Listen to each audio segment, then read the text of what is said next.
Bonjour et bienvenue à notre Dialogue Fidélité. Mon nom est Alexis Hamelin, vice-président partenariat stratégique. L'industrie des FNB continue sa lancée avec près de 95 milliards d'entrées nettes à la fin octobre. Même si le Canada n'est pas la destination prisée des investisseurs étrangers, le TSX affiche une forte performance poussée entre autres par le secteur des matériaux. De l'autre côté de la frontière, le marché est porté par la thématique de l'intelligence artificielle avec une tendance qui valorise la prise de risque chez les investisseurs.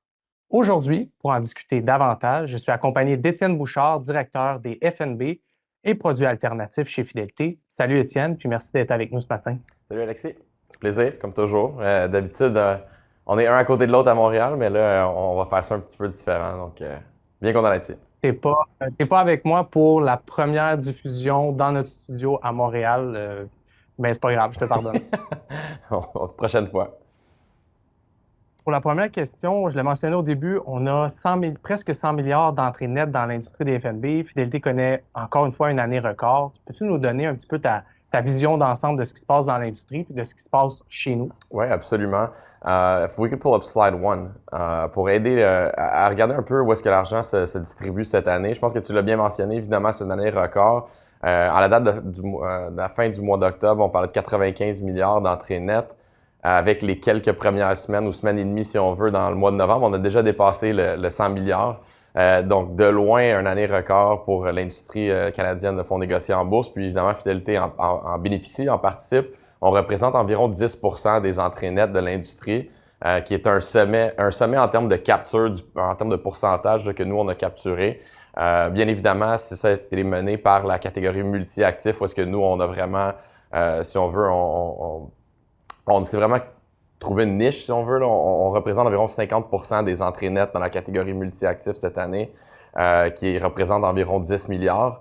On peut voir à l'écran là, ici le 9,9 milliards là, dans l'industrie. Donc, ça, c'est en grande partie les FNB simplifiés. Sinon, les autres tendances, je pense qui sont importantes de noter.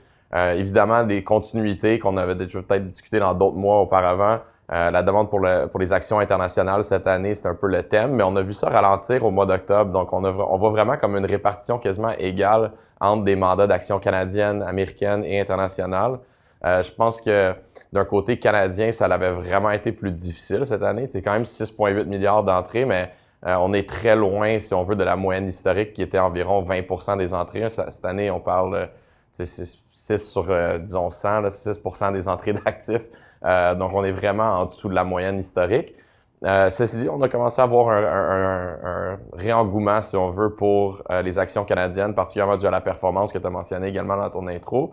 Mais je pense que c'est juste un endroit où est-ce qu'on commençait à être un peu sous-pondéré en faveur d'une surpondération américaine. Donc, ça, c'est quelques-uns des thèmes principaux. Une autre chose qui est très intéressant, on le voit pas vraiment à l'écran, mais dans la catégorie alternative, il y a des types de produits qui ont vraiment été lancés, je dirais, au courant de l'année. C'est un peu la nouveauté, si on veut, dans l'industrie canadienne. C'est tout ce qui est produit à levier. Donc, ça existe depuis longtemps. On avait des produits à levier de 3 fois, exemple, un certain secteur, une certaine commodité, un certain indice de référence. Mais là, on a commencé à avoir une évolution d'un côté titre individuel. Donc, on peut acheter des titres avec un levier. On peut également, on commence à voir des compagnies de fonds, des compagnies de FNB offrir des mandats existants avec un peu de levier. Je pense que ça, c'est quelque chose qui est très intéressant à garder. Si on veut, on continue à le regarder vraiment de façon très importante parce que c'est vraiment en développement là, en termes de lancement de produits, en termes d'entrée d'actifs. On parle d'environ quasiment 5 milliards cette année. Donc, quand même impressionnant de ce côté-là aussi. Produit à levier. Oui, exactement. C'est sûr que ça inclut aussi qu'est-ce qui est alternatif autre, donc qu'est-ce qui est mandat long cours, qu'est-ce qui est mandat marché neutre ou des stratégies un peu plus de style hedge fund. Mais dans les derniers quelques mois, c'est vraiment du côté produit à levier qui a été très populaire. Bien évidemment, c'est sûr que ça, c'est biaisé un peu envers les investisseurs qui font des achats directs sur des plateformes de courtage. Ont généralement un appétit de risque plus élevé, la moyenne d'âge plus bas, la quantité de dollars investis ou la taille des transactions est beaucoup plus petite. Donc, tu sais, c'est rare qu'on voit des gros blocs transiger comme qu'on peut voir du côté des actions ou revenus fixes traditionnels. Mais quand même, il y a un engouement de ce côté-là. Puis je le mentionnais, finalement, ça a fonctionné pour eux. Le marché récompense la prise de risque. Tu mentionnais le Canada, laissé un peu de côté. Notre équipe de répartition d'actifs commence à regarder le Canada, sont de plus en plus positifs. Est-ce que toi, du côté des FNB, tu vois un petit peu cette tendance-là? Que c'est le temps de retourner au Canada? Oui, c'est une très bonne question. Puis de la façon que nous, on regarde les choses, c'est un peu différent, évidemment, quand on analyse un marché en particulier, on essaie de voir un peu plus en dessous du cap, plus bas, si on veut, d'un côté fondamental des entreprises, moins d'un côté macro, comme notre équipe de répartition d'actifs pourrait le faire. Donc, on n'a pas nécessairement une opinion très forte, que ce soit d'un côté ou d'un autre, en termes de est-ce que les nouvelles politiques budgétaires vont faire en sorte qu'on va avoir plus de dépenses fiscales, puis ça va avoir un impact long terme sur la croissance économique canadienne. Bref, nous, c'est plus est-ce que les titres dans l'indice canadien, les titres que nous, on choisit à travers nos produits factoriels, donc où est-ce qu'on cible, par exemple, des titres de valeur, des titres de momentum, qualité, etc. Est-ce que ces titres-là s'améliorent en termes de fondamental? Puis honnêtement, on commence à avoir vraiment une amélioration. Puis qu'est-ce qui est intéressant aussi, c'est qu'est-ce qui est plus des facteurs de milieu de cycle ou même de début de cycle qui fonctionnent au Canada versus aux États-Unis, c'est vraiment le côté fin de cycle, pré-récession qui fonctionne. Pas nécessairement la défense, évidemment.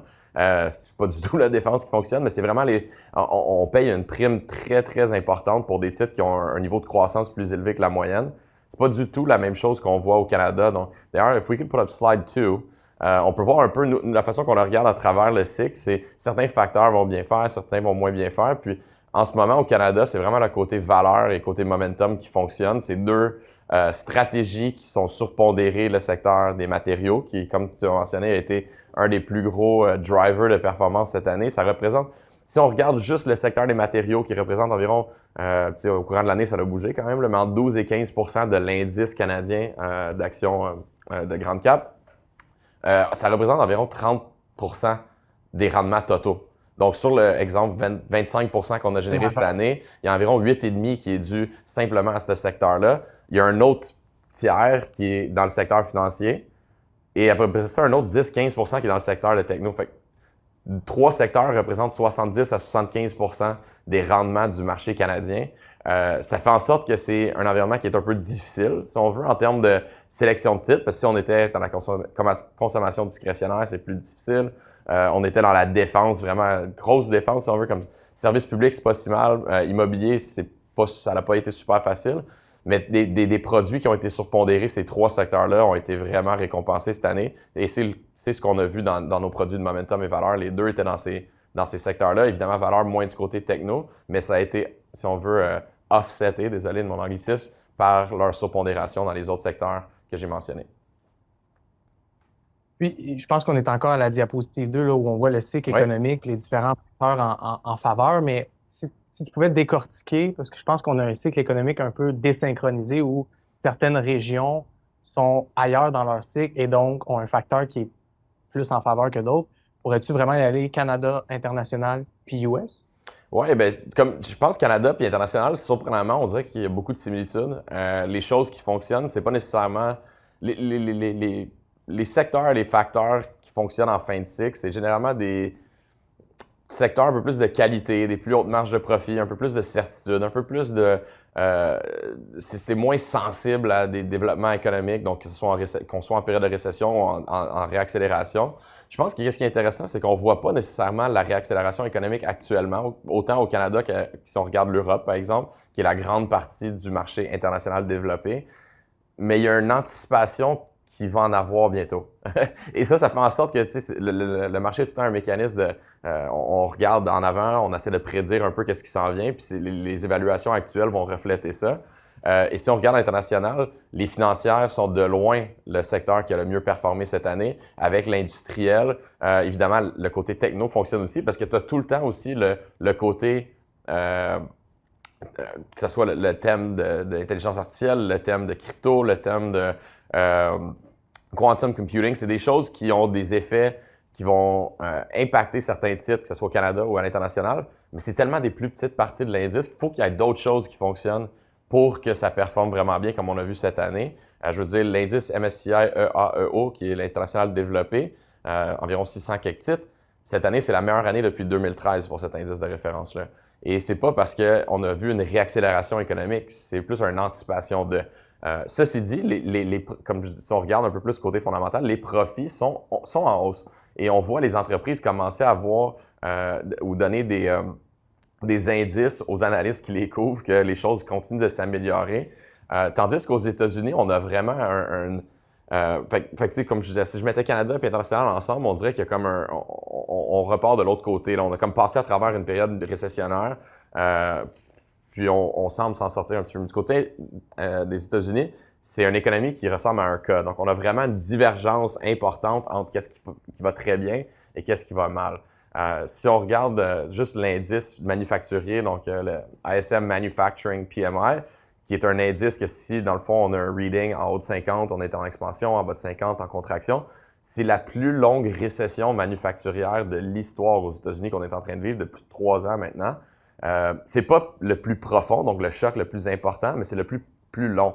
Donc, c'est comme une érosion, si on veut, long terme, qui fait en sorte que cette partie-là du marché va pas très bien, mais de l'autre côté, tu as des évaluations records pour des titres qui ont des anticipations de participer à un changement technologique générationnel avec l'intelligence artificielle et tout. Donc, pas tout est récompensé de la même façon. Puis, tu le mentionnais, tu as le manufacturier qui est comme l'économie réelle qui sur le neutre, en fait, là, pendant des années, jamais vu. Puis de l'autre côté, ben, tu as tout ce qui est thème AI qui est de plus en plus cher. Puis le marché récompense ces compagnies-là. Puis au fait de l'indice, ben, le rendement est super intéressant cette année. Puis c'est un petit peu camouflé. Ouais. Puis étant donné qu'on parle de l'indice, puis étant donné qu'on parle de l'États-Unis, je regardais le top 10, c'est 40 de l'indice S&P 500. Tous les noms qu'on voit dans le top 10, sauf Berkshire Hathaway, sont de loin ou de près ou de loin sur le thème AI. Qu'est-ce qu'un conseiller peut faire pour peut-être prendre des chips off the table ou même juste se diversifier? Oui, c'est une très bonne question. Non, c'est un très bon point. Puis, on dirait qu'on en parle depuis 3 ans de la surconcentration du top 10 américain. Ça, c'est devenu le Mag 7. Là, c'est rendu un peu le thème. Là, ils vont changer les lettres, ça va être autre chose. Avant, c'était les FANG, là, c'est le Mag 7, là, ça va être quelque chose d'autre. Mais en gros, c'est les méga caps technologiques qui ont des marges de profit extraordinaires, qui ont du free cash flow incroyable, ils ont des liquidités sur leur balance sheet. En ce moment, ils sont en train de déployer du CAPEX, dans le fond, de réinvestir dans leur entreprise de niveau extraordinaire, que ce soit dans des bases de données, que ce soit pour acheter juste littéralement du hardware pour se préparer à un ramp-up de tout ce qui est demande énergétique. Bref, ces titres-là ont réussi ils se sont rendus à ce niveau-là pour une raison, sont très profitables, sont de grande qualité.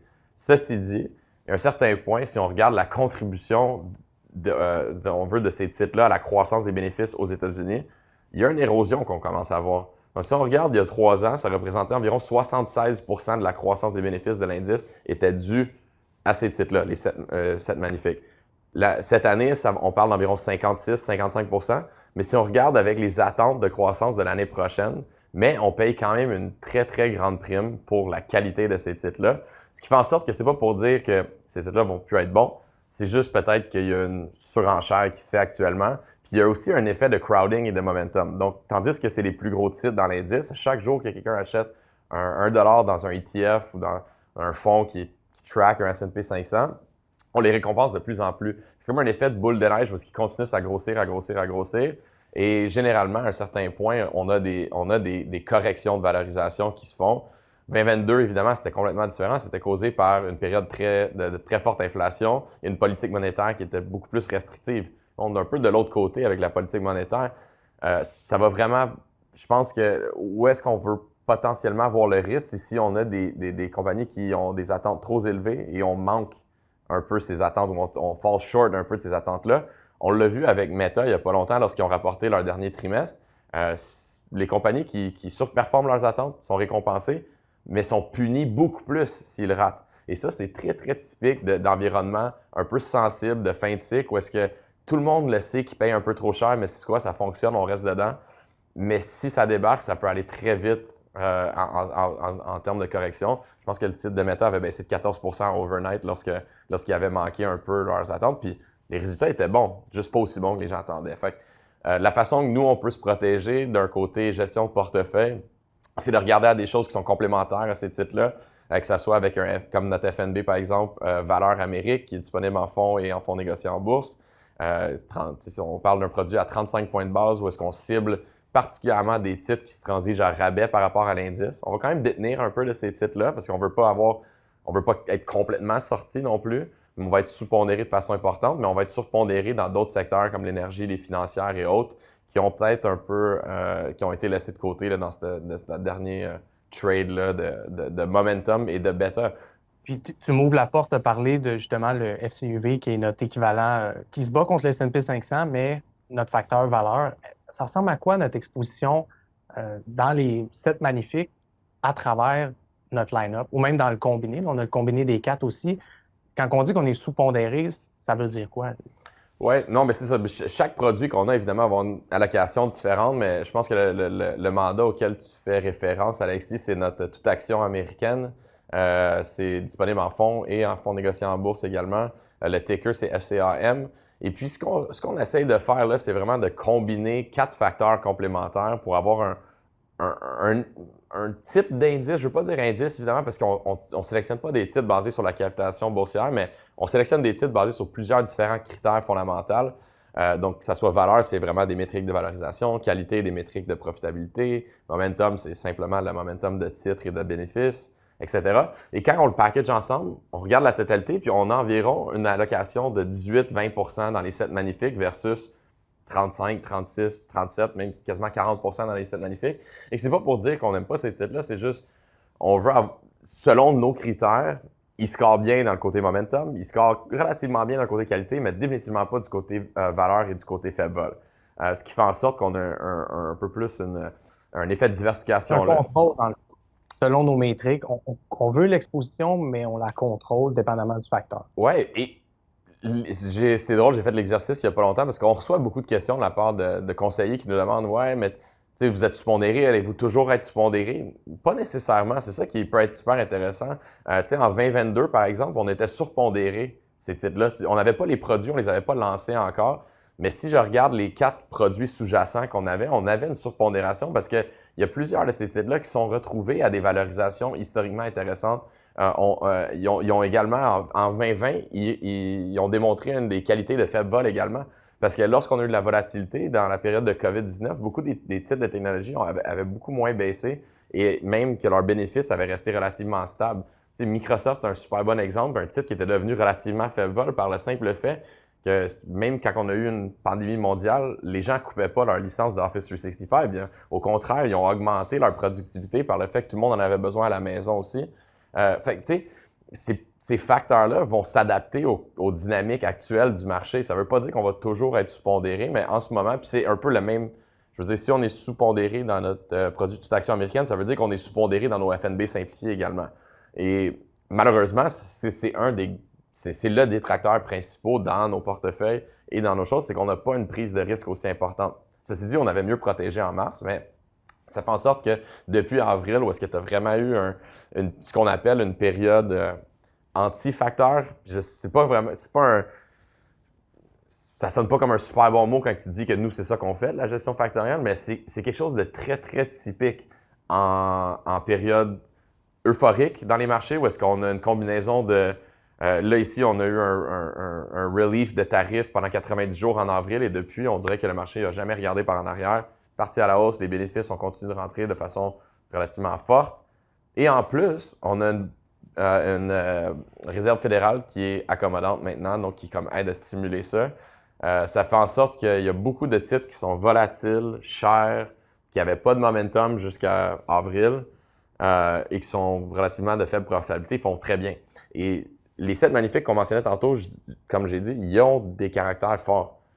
Plein d'autres titres dans le bas de l'indice et même en dehors de l'S&P 500 qui sont dans le Russell 1000, par exemple, les 1000 plus gros titres américains qui bénéficient de ce thème-là, mais qui n'ont jamais vraiment livré la marchandise encore. Puis comme tu disais, le modèle factoriel de fidélité, autant que la gestion active, plus les titres deviennent chers, même s'ils sont de grande qualité avec des gros profits, bien, notre modèle quantitatif a de plus en plus de misère à accepter la pondération. Donc, on fait juste un réajustement pour, un, se diversifier, puis deux, protéger un petit peu le capital là, dans ce monde-là. Puis, là, on parlait du combiné, tu as parlé d'un seul facteur. Pour un conseiller dans la gestion globale de son portefeuille, c'est quoi ton call pour dire on prend un facteur dans une région ou on prend le combiné des facteurs dans une seule région? Ça serait quoi un peu ton exposition? Comment tu vois ça? Ouais, non, tout dépend un peu c'est quoi l'objectif du conseiller. Tu sais, exemple, on travaille avec des conseillers discrétionnaires qui aiment ça être très tactique et prendre une position ou avoir une opinion ou tu sais, exploiter un thème. Absolument, d'aller avec un facteur, ça peut être quelque chose qui fait du sens. Ceci dit, ils sont très cycliques. Donc, il y a des périodes où est-ce qu'exemple, le momentum en ce moment, depuis 2 ans, c'est de loin le facteur qui a le meilleur rendement excédentaire versus son indice de référence. C'était le pire en 2022. Donc, tu sais, c'est des choses qui peuvent être très cycliques, qui requièrent qu'il y a une gestion de portefeuille qui est très constante et diligente, de continuer à regarder à tous les jours. Pour les gens qui veulent se simplifier la vie, je dirais, si on veut quelque chose pour une région, bien, on a nos packages de 4 facteurs. Et quelqu'un qui veut vraiment une solution clé en main en termes de portefeuille, on a également cette option-là avec les portefeuilles simplifiés qu'on pourrait peut-être mettre à l'écran. If we could pull up slide 3. Ça, c'est vraiment la gamme de produits où est-ce qu'on a l'entièreté de nos meilleurs produits, des solutions équilibrées, clés en main, qui ont une gestion stratégique. Donc, on ne fait pas de call de répartition d'actifs, mais on veut une exposition long terme à tous ces facteurs-là qui nous ont démontré une valeur ajoutée au courant d'un cycle économique et à travers ce cycle économique-là complet. Et évidemment, on va amener aussi des différentes classes d'actifs. Donc, on va avoir également des revenus fixes pour la plupart des mandats. On a également une petite allocation à la crypto. Et vraiment, l'objectif, c'est d'avoir des portefeuilles les plus core possibles qui incorporent une diversification, comme je mentionnais, de style, de géographie, de classe d'actifs, de capitalisation boursière. On a également une gestion active en petite cap dans le portefeuille. Bref, ça, c'est vraiment comme notre solution clé en main qui englobe toute notre line-up de fonds négociés en bourse. On les rééquilibre de façon journalière avec les entrées et les sorties d'actifs. Donc, on essaie de rester le plus proche de notre allocation neutre. Et je dirais que, autre que le équilibre, qui est un 60-40, les plus populaires de ce temps-ci, c'est plus du côté action, donc FEQT, qui est quasiment un 100% d'actions si on exclut le crypto, et le croissance, donc un peu moins de demande du côté conservateur, revenu fixe. Mais ils ont très bien livré la marchandise également pour des investisseurs qui sont un petit peu plus conservateurs de ce côté-là. Puis, fait que dans le fond, nous, on bâtit justement du modèle factoriel, on fait une sélection de titres, on regroupe tout ça ensemble dans les all-in-one pour donner une solution tout en un. Comment on fait justement pour aller chercher de l'alpha versus nos compétiteurs? Oui, c'est une très bonne question. Puis, la façon que je pourrais tu sais, même si on recule un peu la construction du portefeuille, la façon que j'aime l'expliquer des fois, c'est si on achète un portefeuille de FNB passif classique de nos compétiteurs principaux, pas pour les nommer, je pense que la plupart des gens vont les connaître. En réalité, eux, ils achètent l'entièreté du marché. On parle de entre 20 et 25 000 titres. Il n'y a pas nécessairement de spécialité ou de prise de gestion de risque qui est mis en place. Nous, notre objectif, c'est de dire on a cet immense univers d'investissement-là. Comment est-ce qu'on est capable de le réduire, de le filtrer afin d'éliminer les titres qui, selon nous, n'ont pas de thèse d'investissement claire? Donc, c'est pas pour dire qu'on va tout le temps choisir les meilleurs titres, c'est impossible pour nous de le savoir, mais nos stratégies quantitatives nous permettent de facilement identifier les titres qui n'ont pas de caractéristiques d'investissement fortes. Ça arrive que ces titres-là fonctionnent, comme on voit en ce moment. Il y a je veux dire, un titre, comme je disais tantôt, non profitable, cher, qui n'ont pas de momentum, volatile, ça arrive que ça fonctionne. C'est des junk rally, comme je disais, ou des périodes antifactorielles. Mais à long terme, ça se corrige généralement. Et c'est pour ça qu'on peut aller chercher un alpha long terme, c'est en éliminant beaucoup de ces titres-là. Fait que si je regarde dans les FNB simplifiés, on parle entre 2000 et 2500 titres, dépendamment du mandat. C'est un dixième de nos compétiteurs principaux. Et l'idée un peu aussi, c'est de dire, si on achète un produit passif qui a tous les FNB sous-jacents qu'ils ont dans le portefeuille, ont tous la même approche, ils ont tous la même logique, ils pensent tous de la même façon. Right? Donc, c'est comme faire construire une maison puis qu'on ait juste un entrepreneur général qui construit l'entièreté de la maison. T'sais, nous, notre objectif un peu, c'est d'amener des spécialistes. C'est d'amener quelqu'un qui va venir faire la toiture, quelqu'un qui va venir faire le revêtement extérieur, quelqu'un qui va venir faire la fondation. C'est tous des rôles différents qui sont joués, ce qui fait en sorte que tu as une construction de beaucoup plus grande qualité lorsque tu as la totalité à la fin. Donc, cette métaphore-là, je pense, illustre bien un peu ce qu'on essaye de faire, c'est d'amener vraiment des composantes complémentaires qui vont faire en sorte qu'à long terme, on devrait surperformer. Et à date, on l'a très bien fait, avec la seule exception étant les 3-4 derniers mois. Très similaire en passant à ce qu'on avait vu en début 2021, selon nous. On voit beaucoup de caractéristiques similaires entre le Q1, Q2 2021 et ce dernier trimestre-là qu'on vient de voir aux États-Unis. Donc, et on a vu qu'est-ce qui est arrivé après. Je me trompe, Étienne, selon ce que tu dis, Fidélité est allée. Fait que tu disais, on a des compétiteurs qui font du passif, qui bâtissent selon des FNB qui sont très, très similaires, qui se battent sur une question de frais. Nous, on se bat sur une question de différenciation. Est-ce que c'est une bonne façon de le voir?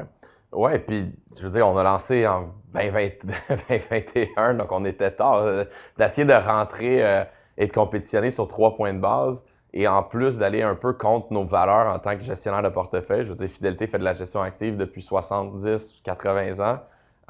Lorsqu'on a lancé nos produits de fonds négociés en bourse, l'idée était quand même d'ajouter du alpha. On veut lancer des produits qui nous donnent une chance de surperformer les indices de référence principaux. Et c'est exactement ça qu'on a essayé de faire avec les produits factoriels. On le fait juste de façon différente. Mais c'est pas pour dire qu'on n'a pas utilisé toutes nos connaissances, si on veut, d'un côté gestion active. Donc, lorsqu'on a donné un exemple aux gens, peut-être que ça va aider d'un côté tangible.